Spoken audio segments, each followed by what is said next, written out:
T20 world કપનું હજુ તો hangover ઉતર્યું જ નથી. હજુ તો આપણે સૌ ટીમ ઇન્ડિયાની વિનિંગ મોમેન્ટને યાદ કરી રહ્યા છીએ. દેશભરમાં લોકોમાં ખુશીનો માહોલ જોવા મળ્યો. સ્ટેડિયમની અંદર જ્યારે ભારતે ન્યૂઝીલેન્ડને હરાવ્યું અને ટ્રોફી પોતાને નામ કરી, ખેલાડીઓએ ખૂબ જશ્ન મનાવ્યો, તેમના ચાહકોએ, ક્રિકેટ રસિકોએ ખૂબ જશ્ન મનાવ્યો. જ્યારે ક્રિકેટર્સ પોતાના ઘરે ગયા તો ત્યાં શાનદાર સ્વાગત થયું. પણ આ બધાની વચ્ચે જ ભારતીય ટીમના સ્ટાર ઓલરાઉન્ડર હાર્દિક પંડ્યાની મુસીબત વધી છે. પુણેના એક એડવોકેટે હાર્દિક પર રાષ્ટ્રધ્વજનું અપમાન કરવાનો આરોપ લગાવ્યો છે અને પોલીસ ફરિયાદ દાખલ કરી દીધી છે.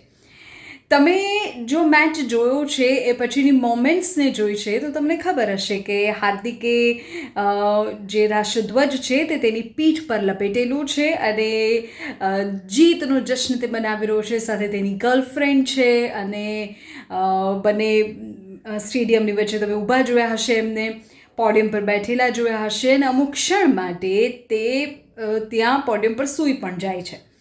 હવે આ જ બાબતને લઈને આખો જે મામલો છે તે સામે આવ્યો છે. જો એડવોકેટ વાજિદ ખાને આ ફરિયાદ કરી છે અને તેમનું કહેવું છે કે હાર્દિક પંડ્યા જીતની ઉજવણીમાં તેની ગર્લફ્રેન્ડ સાથે નાચી રહ્યો હતો, તેની પીઠ પર તિરંગો લપેટાયેલો હતો અને 1971ના નેશનલ ફ્લેગ એક્ટની સેક્શન 2 મુજબ આપણે રાષ્ટ્રધ્વજની ગરિમાનું સન્માન કરવું જોઈએ. હાર્દિક પંડ્યા ઉજવણીમાં એટલો મશગુલ થઈ ગયો કે તે તેની ગર્લફ્રેન્ડ સાથે રાષ્ટ્રધ્વજ પહેરીને સૂઈ ગયો. તેમનું કહેવું છે કે મારી દૃષ્ટિએ આ રાષ્ટ્રધ્વજનું અપમાન છે અને એટલે મેં પોલીસ ફરિયાદ કરી છે. જોવાઈ રહેશે કે આખો મામલો સામે આવ્યા બાદ, આ પોલીસ ફરિયાદ થયા બાદ કોઈ એક્શન્સ લેવાય છે અને હાર્દિક પંડ્યાએ જે મોમેન્ટ્સ એ વખતે સર્જાઈ હતી તેને લઈને તેની સામે કોઈ એક્શન્સ થાય છે કે કેમ, સમય કહેશે.